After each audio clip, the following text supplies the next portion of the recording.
Do you live in the Southwest and have given up on managing your overgrown backyard?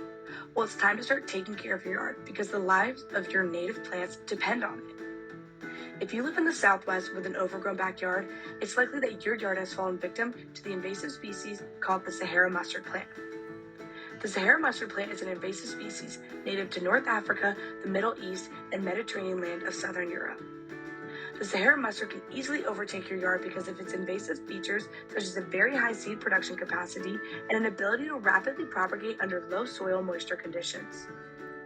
Here you can see that the average number of seeds produced by the invasive Sahara mustard plant is significantly higher than a few of the Southwest native plants. This allows the Sahara mustard plant to quickly overtake these areas. Here you can see soil moisture throughout the United States. You can see that in the Southwest, there's very low soil moisture. This is the type of environment that the Sahara mustard plant thrives. Therefore, your backyard is the Sahara mustard's ideal environment to invade.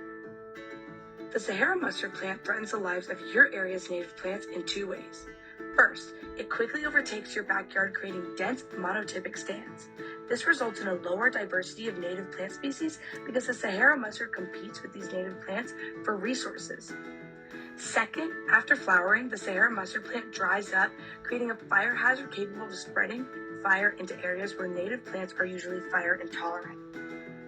You can prevent further spread of this invasive species by early detection and proactive management, and we're going to give you a few tips and tricks to do so. First step is detection.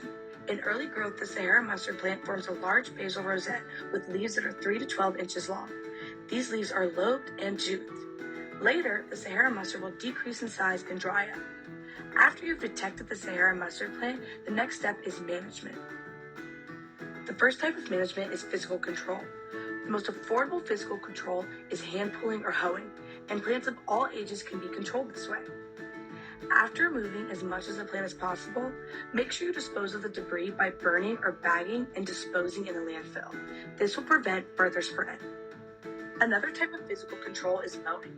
Mowing is helpful for removing accumulated leaves and early flower material, but this method requires serious attention because it can contribute to the further spread of the Sahara mustard plant. You can prevent the spread by making sure your equipment is clean. Another type of management is chemical control. Chemical control involves spraying the plants with herbicides. The type of herbicide used depends on the time of application. If you're applying the herbicide in the seedling to rosette stage, the USDA recommends using a product such as Weedmaster. If you're applying it during the early leaf stage, the USDA recommends using a product such as Escort. If you're unsure of what type of herbicide to use, you can reference the USDA's field guide for managing the Sahara mustard in the Southwest. Regardless of the strategy used, scouting for new populations and taking quick measures to manage them will enhance your efforts. We thank you for listening and we wish you luck on your journey of saving our native plants by maintaining your yard.